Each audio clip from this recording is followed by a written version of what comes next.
बिस्मिल्लाहिर्रहमानिर्रहीम नहमदुहु व नुसल्ली अला मुहम्मद रसूलुल्लाह करीम। ये प्रॉब्लम थ्री डायमेंशनल एनालिसिस के द स्ट्रेट लाइन चैप्टर से है। A perpendicular is drawn from the point 1, 2, 3 to the line x minus 2/3 is equal to y minus 3/4 is equal to z minus 4/5.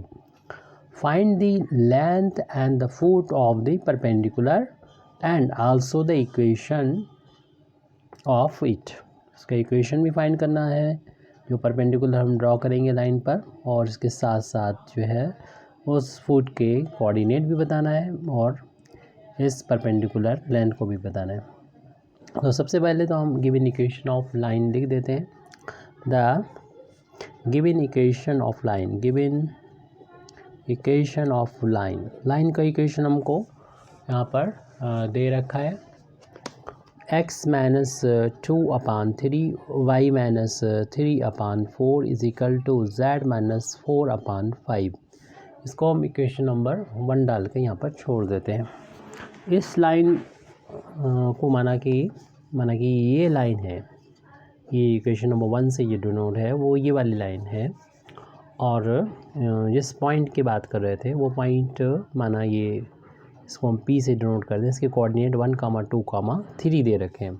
इस P पॉइंट से जब हम इस line पर perpendicular draw करेंगे तो सबसे पहले तो हमसे पूछा गया है कि इसकी लेंथ बताएं, यानी P से लेके इस पॉइंट के कोऑर्डिनेट को अगर हम N से डिनोट कर दें तो P से लेके N तक की डिस्टेंस फाइंड करनी है। दूसरा इस पॉइंट के कोऑर्डिनेट फाइंड करना है। तीसरा इस लाइन का इक्वेशन फाइंड करना है। यानी 3 हमको रिज़ल्ट चाहिए हैं। तो अभी तो हमने सिर्फ इसका इक्वेशन ही लाइन पे लिखा है, और इस लाइन पर इस पॉइंट को डिनोट करना है, क्योंकि इस लाइन पर तो इनफाइनाइट पॉइंट होंगे। माना कि इस पॉइंट को डिनोट, इस पॉइंट को जो डिनोट कर रहा है उसके करस्पॉन्डिंग ये रेशियो r के इक्वल है। अगर हम x माइनस 2/3 को r के इक्वल रख देंगे, इसी तरीके से ये वैल्यू भी r के इक्वल होगी, y माइनस 3/4 भी r के इक्वल होगी, और z माइनस 4/5 की वैल्यू भी r के इक्वल होगी। यहाँ से हम x बाई z की जो वैल्यू फाइंड करेंगे वो डिनोट करेगा n के कोऑर्डिनेट को डिनोट करेगा।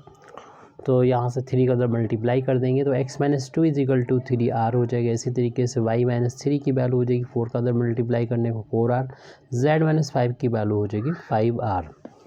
और इसके बाद हम यहाँ पर से x की वैल्यू को फाइंड कर सकते हैं। 2 को राइट हैंड साइड में ट्रांसपोज कर दें तो ये 3r प्लस का हो जाएगा 2, एंड y की वैल्यू हो जाएगी 4r माइनस का है 3, तो उधर जाएगा तो प्लस का 3 हो जाएगा। इसी तरीके से z की वैल्यू फाइंड करेंगे तो यहाँ पर 5r था, और जब इधर इसको हम, ये 4 है यहाँ पर, z माइनस 4 है तो इसको 5 हमने पहले भी लिखा था क्वेश्चन में। तो z माइनस 4, जो माइनस का 4 जब राइट हैंड साइड उधर पहुँचेगा तो प्लस का 4 हो जाएगा। यहाँ पर z माइनस 4 था तो z माइनस 4 रहना चाहिए। 5r का उधर जाके, 5 का उधर जाकर मल्टीप्लाई होकर 5r हो गया, और फिर यहाँ से z की वैल्यू यानी x बाई z की वैल्यू को हमने फाइंड कर लिया। इससे हम कह सकते हैं कि ये वैसे तो किसी भी पॉइंट को लाइन पे किसी भी पॉइंट पे डिनोट कर सकता है। r की अलग अलग वैल्यू जब होगी तो इस एक वैल्यू के लिए ये वाला पॉइंट हो जाएगा, दूसरी वैल्यू के लिए, इस तरीके से अलग अलग r की वैल्यू के लिए अलग अलग पॉइंट हो जाएंगे। तो ये एक्चुअल में कोई भी पॉइंट है लाइन 1 पर, और इस वाले पॉइंट की बात करें तो r की वैल्यू क्या होगी वो हमें फाइंड करेंगे, वो हम फाइंड कर लेंगे। तो अभी हम कह सकते हैं कि n का जो कोऑर्डिनेट है वो ये है, लेकिन r की फॉर्म में r की वैल्यू इसकी कितनी होगी उसको हमें आगे चल के फाइंड करना होगा। तो यहाँ पर हम कह सकते हैं कि ये ना सिर्फ n बल्कि कोई भी पॉइंट है, एनी पॉइंट, इंटरनल केस में हम लिख सकते हैं इसको, any point on the given line, जो इक्वेशन नंबर 1 से डिनोट है वो है यहाँ पर x कोऑर्डिनेट हो गया ये 3r प्लस का 2, y कोऑर्डिनेट 4r प्लस का 3, and z coordinate 5r plus का 4। तो हम इसको अगर n मान लेते हैं तो फिर ये पी एन के हम निकाल सकते हैं, डायरेक्शन रेशियो फाइंड कर सकते हैं, क्योंकि अगर इसके डायरेक्शन रेशियो अगर हमने फाइंड कर ली पी एन के, तो इस लाइन का इक्वेशन बताया तो यानी इसके डायरेक्शन रेशियो भी बताएं। जब दो परपेंडिकुलर लाइन के डायरेक्शन रेशियो में मालूम होते हैं तो उनके बीच में एक रिलेशन होता है, उसका यूज़ करते हुए हम आर की वैल्यू को फाइंड कर पाएंगे, जिससे हम एन के कोऑर्डिनेट फाइंड कर लेंगे। जब कोऑर्डिनेट एन के फाइंड हो जाएंगे तो दो पॉइंट के बीच की डिस्टेंस का फार्मूला लगा के हम इसका इक्वेशन फाइंड कर सकते हैं। और जब हमें मालूम हो है इसके डी आर एस इस लाइन की, जो कि अभी लिखने वाले हैं हम, तो उसके साथ साथ एक पॉइंट पता हो, एक पॉइंट से जाने वाली लाइन और उसके डी आर एस पता हो, तो उसका इक्वेशन भी लिख देंगे। यानी पी एन का इक्वेशन पूछा, वो भी तीनों चीज़ें पूछी हैं, तीनों रिजल्ट हम फाइंड कर सकते हैं। तो हम शुरुआत कर रहे हैं पहले इस पी एन के जो है वो डी आर एस, क्योंकि एन के कोऑर्डिनेट को डिनोट करता है, जनरल मतलब किसी भी पॉइंट को डिनोट करता है, तो हम एन के कोऑर्डिनेट इसको मान सकते हैं। और पी एन के डी आर एस को फाइंड कर रहे हैं, यहाँ पर लिख रहे हैं the direction ratio of line, या हम चूँकि बता चुके हैं इसके कोऑर्डिनेट को, एन को हमने भी डिनोट नहीं किया, तो इसमें लिख दें कि एन फुट है पॉइंट, तो डायरेक्ट हम पी एन के डी आर एस लिख सकते हैं। अगर हमने नहीं किया तो हमें लिखने पड़ेगी language. The direction ratio of the line joining the given point, जिसको हमने पी से डिनोट किया, कोऑर्डिनेट 1 2, इसके 3 है, 1 2 3 है। Direction ratio of the line joining to the given point and N, और जो परपेंडिकुलर फुट है, फुट फाइंड, यानी foot of perpendicular, direction ratio of the line joining the given point and foot of perpendicular,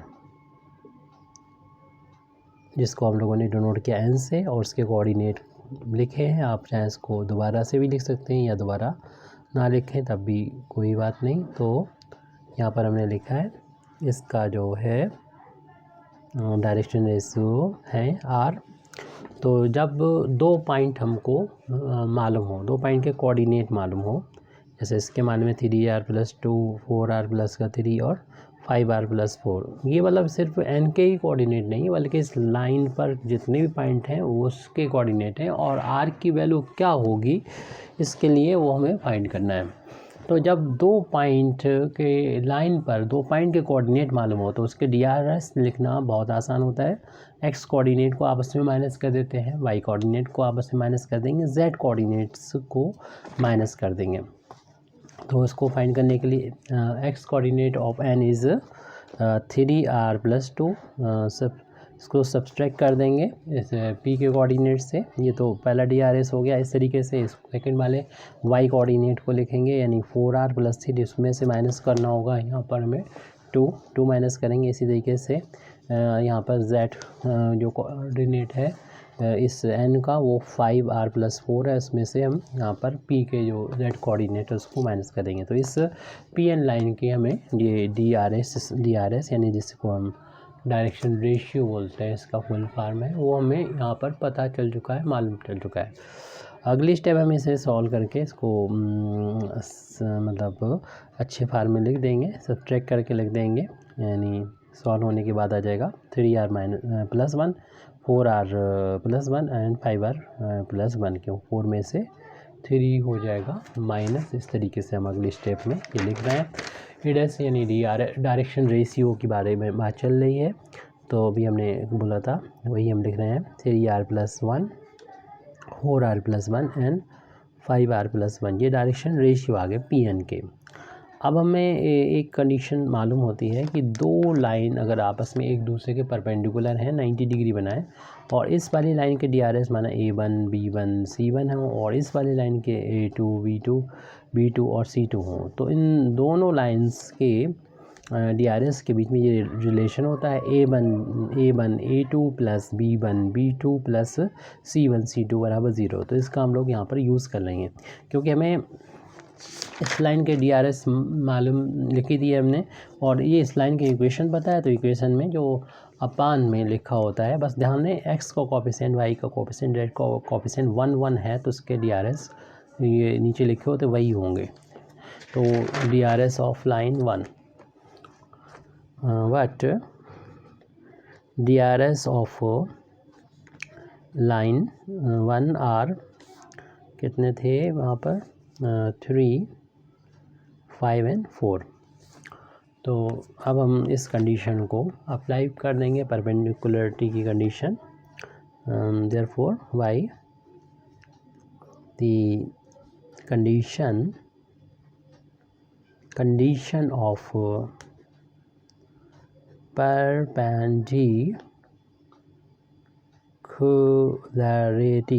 perpendicularity की condition लगा देंगे। ये हमें मालूम है कि इस लाइन सेगमेंट PN और जो गिवन लाइन इनके बीच में ये लग रही है, अप्लाई हो रही है, क्योंकि इनके बीच का एंगल 90 डिग्री है। सो हम यहाँ पर अप्लाई करते हैं इस कंडीशन को।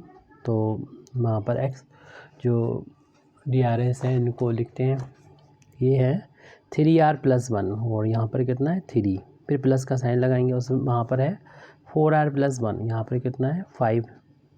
तो ये सॉरी हमने गलत लिख लिया है, ये होगा 4 और ये होगा 5। इसको हम दिखा दे रहे हैं लाइन 1 को, कैसे लिख दिया हमने, नहीं तो क्लियरली था 3 4 and 5 DRS of given line 1 3 4 and 5। तो यहाँ पर 4 और 5 क्लियर सी बात है, 3 है तो 3 आएगा, 4 है तो 4 आएगा यहाँ पर, और प्लस यहाँ पर ये वैल्यू 5r + 1 में मल्टीप्लाई हो जाएगी इस 5 का, राइट हैंड साइड में 0। यहाँ से हम r की वैल्यू को फाइंड कर सकते हैं। तो ये वैल्यू हो जाएगी 9r प्लस का 3 प्लस का इनका इंटू करेंगे 16r प्लस का 4 प्लस 5 का इंटू करेंगे 25r प्लस का 5 = 0। अब यहाँ पर r जितने भी हैं उनको कलेक्ट कर लेंगे। तो इनको ऐड करने के बाद यानी 9r और ये हो जाएगा हमारा 25r हो जाएगा, इन दोनों को मिलाएंगे, और 25 ये तो 50r होगा, r जो होगा वो 50 हो गया। इसी तरीके से कांस्टेंट जो है उनको कलेक्ट कर लेंगे, 3 और 7 4 7 हो गया, 7 और 5 12 हो गया, तो प्लस का 12 राइट हैंड साइड में 0। यहाँ से r की वैल्यू निकालना है, फाइंड करना है, तो इसको राइट हैंड साइड में ट्रांसपोज कर देंगे, तो 50r = -12 हो जाएगा। r की वैल्यू फाइंड करेंगे, -12 अपान में 50 हो जाएगा, 2 से कैंसिल करेंगे 6/25 हो जाएगा। तो r की वैल्यू में सिंपलेस्ट फॉर्म में मिल गई -6/25। यानी r की इस वैल्यू के लिए हम r को यहाँ जब पुट करेंगे तो ये कोऑर्डिनेट n के कोऑर्डिनेट को डिनोट करेगा, क्योंकि जनरल फॉर्म में r में हो तो आपको मालूम है कि लाइन पे किसी भी पॉइंट को ये डिनोट कर सकता है। अब हमें चूँकि n के कोऑर्डिनेट भी चाहिए हैं, तो इसकी वैल्यू हम वहाँ पर पुट कर देंगे। देयरफॉर पुट पॉइंट के कोऑर्डिनेट, देयरफॉर इस r की वैल्यू को यूज़ करते हुए the coordinates of foot point of perpendicular, आप पूरा नाम ना लिखें, आप n के कोऑर्डिनेट लिख सकते हैं, द कोऑर्डिनेट ऑफ n। तो वहाँ पर हम लोगों ने फाइंड किए थे, उसको लिख लेते हैं। n के जो कोऑर्डिनेट है 3r + 2 4r + 3 and 5r plus का 4। तो यहाँ पर अब r की वैल्यू ये वाली पुट कर देंगे, तो कोऑर्डिनेट वैल्यू आ जाएगी 3 × r की वैल्यू -6/25 प्लस का 2, इसे कैलकुलेशन करना होगा, एंड 4 × r की वैल्यू -6/25 प्लस का 3 करना होगा, 5 × -6/25 प्लस का 4। इसको सॉल्व करके हम कोऑर्डिनेट फाइंड कर सकते हैं क्लियरली।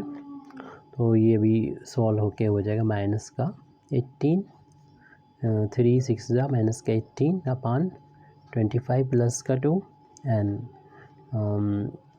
4 6 ज़ा 24 जो कि माइनस का है अपान 25 प्लस का 3, ऐसे इसमें मल्टीप्लाई कर लेंगे तो ये हो जाएगा माइनस का 30 अपान 25 और प्लस का यहाँ पर 4 है।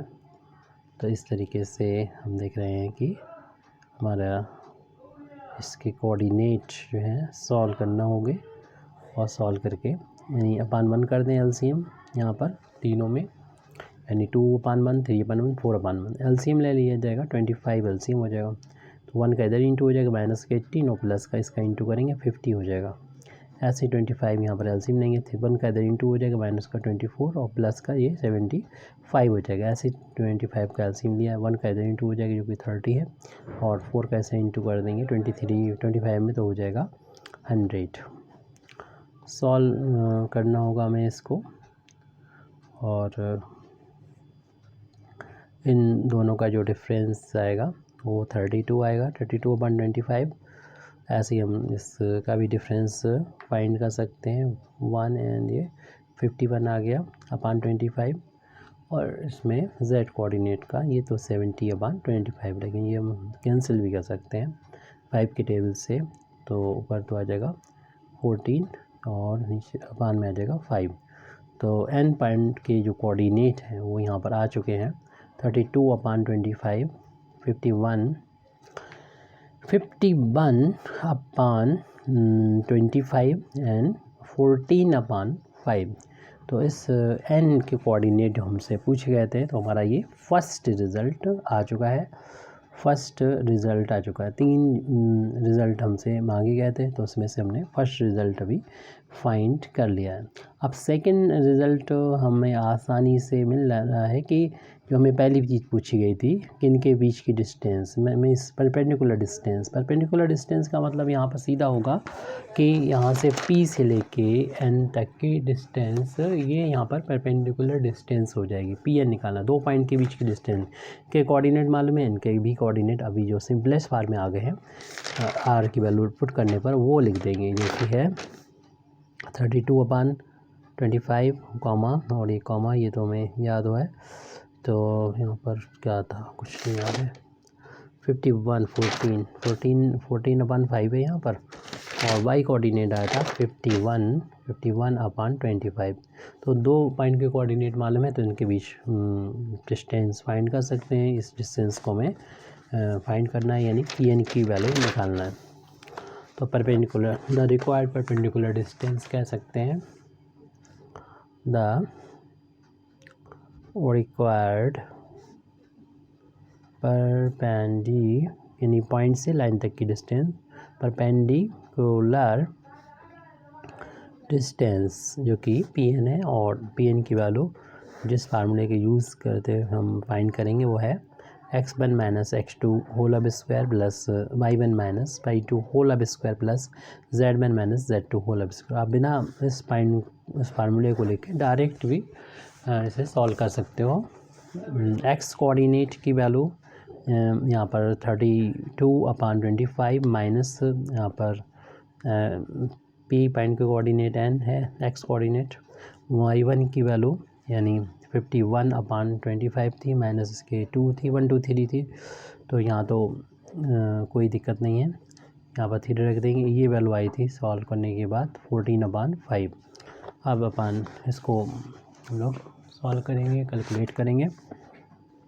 एलसीएम ले लेते हैं पहले अपान में 1 करते हुए 25 एलसीएम हो जाएगा, 1 का इधर इंटू हो जाएगा 32, 25 को यहाँ पर इंटू हो जाएगा। डायरेक्ट भी आप कर सकते हैं, कैलकुलेशन है आप कर लेंगे। 51 माइनस का ये 50 इसे 1 का इधर इंटू हुआ और 25 का यहाँ पर 50 हो गया उसका होल अब स्क्वायर प्लस 5 एलसीएम ले इसका इधर इंटू गया 14 माइनस का ये हो जाएगा 15 हो जाएगा उसका होल अब स्क्वायर। अब इस कैलकुलेशन हम लोग कर रहे हैं, इन दोनों का जो डिफरेंस है वो देख रहे हैं कि 7 आ जाएगा, 7/25 का स्क्वायर प्लस इनका डिफरेंस प्लस का 1/25 का स्क्वायर प्लस इसमें इन दोनों का डिफरेंस -1 ये तो 5 है, तो 5 का होल अब स्क्वायर। अब इनका एलसीएम हम ले लेते हैं, एलसीएम बाद में पहले होल ऑफ स्क्वायर ओपन करेंगे। 7 का स्क्वायर हो जाएगा 49 अपान 25 का स्क्वायर 625, और जैसे यहाँ पर इसका स्क्वायर करेंगे 1 का स्क्वायर 1 हो जाएगा, और 25 का स्क्वायर 625 हो जाएगा, और माइनस का स्क्वायर प्लस होता है 1 का स्क्वायर 1 और 5 का स्क्वायर 25 हो जाएगा। अब यहाँ पर हम तीनों में एलसीएम ले लेंगे, और एलसीएम हो जाएगा 625। ये तो सेम है, तो डायरेक्ट ऊपर 49 लिख देंगे, 1 लिख देंगे, और इनमें ये 25 टाइम्स कैंसिल होने पर आ जाएगा यहाँ पर ये देखिए 10 और 5 15, और फिर इसके बाद में इन दोनों को ऐड किया, बन के दिया था, तो 75/625 हो गया। इसे आप थोड़ा सिंप्लीफाई भी कर सकते हैं, कैंसिल भी 25 से किया जा सकता है। ये 3 टाइम्स हो जाएगा और ये 25 टाइम्स, और हम लोग जानते हैं 25 की टेबल से इसको दोनों को कैंसिल किया, एक ही टेबल से कैंसिल किया जाता, मालूम ही आपको। तो पी की वैल्यू को निकालना था, और 3 जो कि ऐसे ही रहेगा रूट के अंदर, और 25 को हम लिख सकते हैं 5 × 5, और इसका जब स्क्वायर रूट लेंगे तो ये 5 यहाँ पर बाहर आ जाएगा। तो पी की वैल्यू फाइंड करना थी, वो आगे इसको हम ऐसे फार में भी लिखा हुआ देखते हैं, तो आंसर आपका एक तो आ गया। लास्ट है पी का इक्वेशन, यानी इस लाइन का इक्वेशन परपेंडिकुलर जो ड्रॉ किया जा रहा है उसका इक्वेशन। उसके लिए आपको एक पॉइंट इस पर पता होना चाहिए, वो मालूम है, इसकी DRS मालूम होना चाहिए। ये DRS यहाँ पर निकाल के हम लोगों ने रखी हुई थी, लेकिन ये वैल्यू जो रखी हुई है वो आर की फार्म में है, तो इसको हम आर की फार्म में से हटा के उससे लिख सकते हैं। और दूसरा ये भी होता है कि आप ऐसे भी कर सकते हैं कि 2 पॉइंट के बीच 2 पॉइंट से जाने वाली लाइन का इक्वेशन उसका उस फार्मूले का यूज़ करते हुए भी निकाल सकते हैं, फाइंड कर सकते हैं। तो ये हमारे आसान नज़र आ रहा है। सबसे पहले हम इस पी का जो डायरेक्शन रेशियो है वो फाइंड करेंगे, क्योंकि हमें कोऑर्डिनेट आ चुके हैं, दोबारा आर की वैल्यू ना रखें। ये कोऑर्डिनेट हमें एन के भी मालूम है और पी के भी मालूम है, तो डायरेक्ट हम इनको माइनस करके फाइंड कर लेंगे, x y coordinate, y coordinate and z coordinate.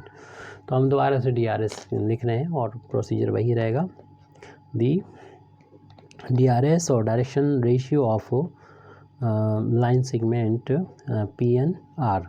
तो n कोऑर्डिनेट n का x कोऑर्डिनेट जो है वो यहाँ पर सॉल्व होने के बाद आ चुका है, ये हमारे पास लिखा हुआ है सामने, आपके पास भी होगा, देख लीजिएगा, ये लिखा है, तो हम डायरेक्ट यहाँ पर लिख दे रहे हैं। उसका p के कोऑर्डिनेट तो 1 2 3 हैं, तो इसलिए हमें आसानी से लिख देंगे 32/25 - 1, 51/25 - 2, और उसके बाद में 14/5 - 3। और ये कैलकुलेशन तो हमने देखिए इनको माइनस करने वाला कैलकुलेशन तो यहाँ भी किया है, सेम वही चीज़, नंबर्स हैं, तो इनको जो ब्रैकेट में सॉल्व होके आया है ये वैल्यू, इसको हमें नोट करके रख लेना चाहिए, क्योंकि यही कोऑर्डिनेट यहाँ पर हैं, तो इसलिए हम इन्हीं को लिख लेते हैं। Direction ratio on solving we get dashed लिख सकते हैं यहाँ पर। अभी जो सॉल्व किया था ब्रैकेट के अंदर जो थे, या आप खुद से सॉल्व कर लीजिए दोबारा से, 7/25, 1/25 और -1/25। आप चाहें तो डायरेक्शन रेशियो में किसी भी नंबर से मल्टीप्लाई करके इसे सिंपल बना सकते हैं, तो हम 25 से मल्टीप्लाई यहाँ पर कर लेते हैं। अगर इसमें कोऑर्डिनेट देख लीजिए, सही लिखे हमने, हमें गलत शायद लिख दी है, ये यहाँ पर 5 था, यानी माइनस का 1/5 था, ये थोड़ा सा गलती हो रही है, ये नहीं, माइनस का 1/5 था। तो फिर हम 25 से जब मल्टीप्लाई करेंगे, तो यहाँ पर 25 से मल्टीप्लाई करेंगे तो ये तो कैंसिल होकर 7 आ जाएगा, यहाँ पर कैंसिल होकर 1 आ जाएगा, यहाँ पर 25 यानी माइनस का 1/5 में जब 25 से मल्टीप्लाई करेंगे तो 5 टाइम्स कैंसिल हो गया, यानी माइनस का 5 आ जाएगा। इस तरीके से ये जो है वो DRS है, डायरेक्शन रेशियो है ऑफ PN की, जो हमने फाइंड करनी है। और इस लाइन पर एक पॉइंट मालूम ही है, वो है P, तो इससे P से जाने वाली इस लाइन PN का इक्वेशन, तो इक्वेशन ऑफ लाइन लिख सकते हैं as the equation of lines, तो लिख सकते हैं therefore the equation of line, straight line PNR, तो x में से माइनस करते हैं किसी एक पॉइंट का एक्स कोऑर्डिनेट, तो हम पी के कोऑर्डिनेट एक्स कोऑर्डिनेट 1 है और वाई कोऑर्डिनेट 2 है और जेड कोऑर्डिनेट 3 है। और अपान में लिखते हैं लाइन के DRS जो कि हमने पहले ही फाइंड करके रखी है 7, 1 और -5। ये हमारा थर्ड रिज़ल्ट है। 3 रिज़ल्ट पूछे गए थे, एक तो हमने लिख दिया था यहाँ पर फर्स्ट रिज़ल्ट जब n के कोऑर्डिनेट आया था, दूसरा इन्होंने पूछा था परपेंडिकुलर डिस्टेंस, तो यहाँ पर Pn की वैल्यू आई थी, उसी के सामने आप लिख दिए ये सेकंड रिज़ल्ट है। इस तरीके से तीनों रिज़ल्ट हमने फाइंड कर लिए। Thank you very much Indeed for listening me व आखिर दावाना अल्हम्दुलिल्लाहि रब्बिल आलमीन।